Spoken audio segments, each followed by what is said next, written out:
Hey everybody, what's going on? Welcome to an all-new Talkin Movies. As always, I am your host, the real Geno Reynolds, and today we're going to be talking about M. Night Shyamalan's Glass, which is a continuation from Split and, of course, from a movie that's almost 20 years old, Unbreakable.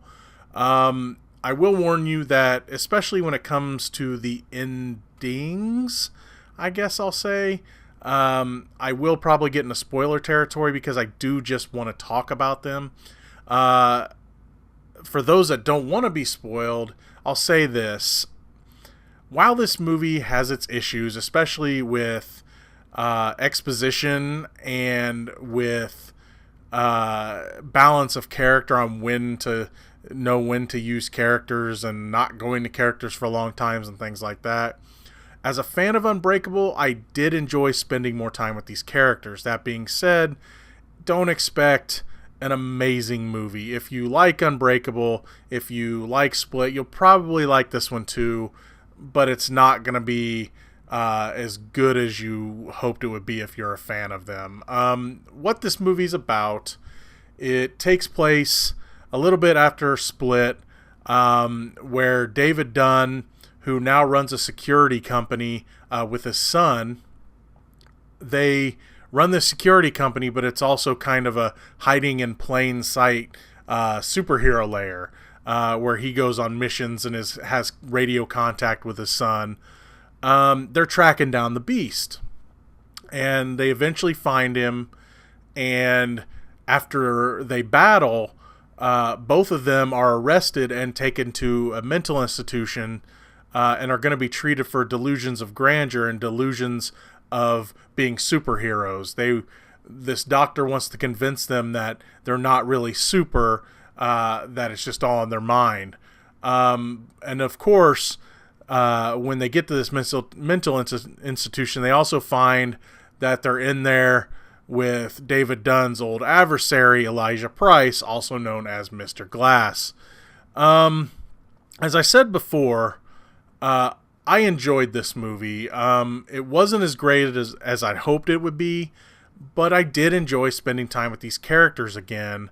That being said, this movie is not without its problems, and boy does it have problems. The first big one is M. Night Shyamalan wrote this movie trying to explain everything to the quote-unquote non-comic book fan. Where the first movie did that some, you were also able to figure out a lot of it on your own. But Elijah Price in this movie especially is exposition city when it comes to comic book stuff. That's a lot of this movie. It's like, just like the comic book, just like the comic books, just like the comic books. So that bothered me because even though I get what they were trying to do, they were trying to, for those of us that, collected comics and read comics, we get this stuff. We don't have to have it explained to us. But honestly, I think you could have been a lot more subtle with this stuff, and the non-comic book fans would have gotten it too, because comic books have they have things that are based on life. So even though you don't read comics, you don't have to have it beaten into your head. So I had a big problem with that, and I almost felt like Shyamalan's writing here was a little insulting to the people watching the movie. The other big problem I had was you have, I'd like to say 5 or 6 main characters, because of course you have David Dunn, you have Mr. Glass, you have the Beast, or Patricia, or Dennis, or Hedwig, or whatever you want to call him. The 57,000 personalities of James McAvoy's character. Plus you have Anya Taylor-Joy's character returning from Split. You have Spencer Treat Clark returning as Joseph Dunn from Unbreakable. You have Mr. Glass's mom. Plus you have Sarah Paulson's doctor character. So there's a lot of different characters here. And I think the balance of the use of characters was kind of off, because for a long time, it's like, well, we don't get a ton of David Dunn.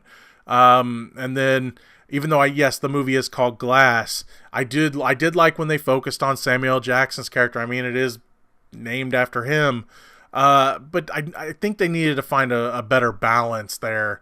They did okay with Anya Taylor-Joy and Spencer Treat Clark's characters being kind of the supporting characters, but again, they couldn't balance the three main characters very well, and I thought that kind of weakened the movie a little bit.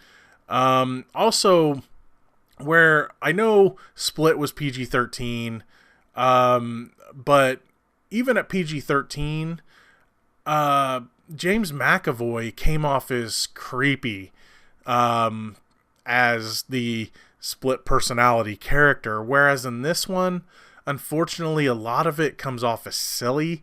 Even the Beast comes off as silly, and that's a big problem because the Beast is supposed to be this big threat, and if he comes off as silly, it just doesn't work as well. In the first one, he worked way better in Split than he did in this one.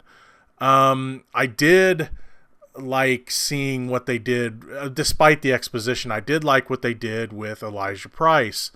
And this is where I'm probably going to be getting into a bit of spoiler territory. So again, if you enjoyed the other two movies, you'll probably like this one, but it's not going to be as amazing as, say, Unbreakable was. What I was really looking forward to in a movie called Glass is how smart is Elijah Price. Elijah Price, again, is the Lex Luthor to Bruce Willis's Superman, right? So he has to use brains over brawn, especially since he has his bones are brittle disease. And we got to see just how many moves ahead Elijah Price was. Because, look, this is an M. Night Shyamalan movie. Of course, there's going to be a twist. But here's the thing. There's not one twist. There's not two twists. There's three twists in this movie.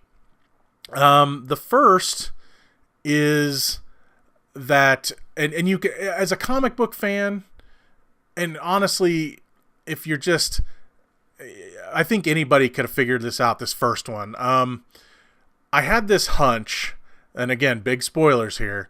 I had this hunch that though I didn't know if it was going to be on the same train as David Dunn or one of the other accidents that Elijah Price caused to try to find a superhero, I had a feeling that he was going to be the cause of the Beast's pain. He was going to have taken someone from him. In this case, it was the Beast's dad. And it turns out that one of that twist number one is that the train crash that David Dunn survived, the Beast's dad did not. So in essence, Elijah Price, even though he said it took like almost 20 years, he created the Beast as well. So there's twist number one. Saw it coming. It happened. I wasn't really big surprised. Twist number two, which I kind of had a hunch about, but I wasn't sure on, was about the hospital they're at. And especially Sarah Paulson's character, Dr. Ellie Staple, sorry. She didn't go to however many years of evil organization medical school to not be called doctor. So yeah, that's what it was they tried so hard to convince our main characters that it was all in their head, because they're a secret organization that when superheroes pop up, they can't have the world run by Supermen. So who watches The Watchmen? Well, this group. They didn't really officially have a name, but they all had shamrock tattoos. So I just was calling them the Shamrocks in my head. I don't know if that's what the Shamrock organization, I don't know. So that's twist number two. And then I knew, and if it didn't happen, I knew that twist number three was going to be, well, of course Elijah Price has a plan, because he's always multiple steps ahead of everybody. And that happened too. And of course, that's the last twist of the movie. I had a problem with the secret organization thing, because their mission is, if we can convince these people it's all in their head, we can let them go. But if not, we have to kill them, right? And I didn't like that because, okay, you might convince them for now, but what if they all of a sudden decide, oh, wait, I can still do this stuff? Oh, wait, something happened to me, and like say a anvil fell on David Dunn's head. It's like, oh, I'm not injured. Oh, wait, it must not have been in my head, right? So, I mean, their whole thing of, if we can convince them they can live, if we can't convince them we have to kill them thing, I thought was kind of dumb. I was fine with Elijah Price being ahead of the game and having a plan after, if he knew about the secret organization. He had a plan for them. I was fine with that because, again, very Lex Luthor move. And then the twist about him being involved with the creation of the Beast, I was fine with that too. I thought it was a little silly that it was on the same train as David Dunn whenever the crash happened. It could have been another accident he caused or something like that, or one of the others. What was there, 3 or 4 that he caused, counting the train? So while I was okay with this movie, it was sloppy. Did I enjoy it? Yes. Unlike Unbreakable, and the same as Split, I probably won't watch it again. I got a lot of enjoyment out of it. I enjoyed seeing these characters again. I like seeing Elijah Price be very Lex Luthor. I would have liked a lot more David Dunn. They didn't really do enough with him, I thought.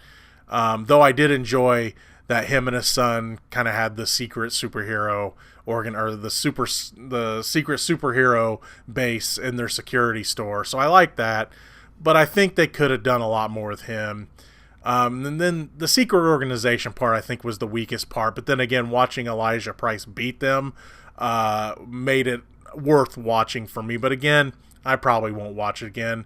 If you enjoyed Unbreakable, if you like Split, you'll probably like this one too. But like me, I think you'd agree that it's definitely not going to be as strong as Unbreakable, and I would put it on par with Split. So that's going to be all for this edition of Talkin Movies. If you like what you've heard here, please subscribe to the Real Geno YouTube channel, like this video, and if you have anything to say about Glass, please feel free to leave a comment in the section below. Until next time, I'm your host, the Real Geno, Geno Reynolds. See you later.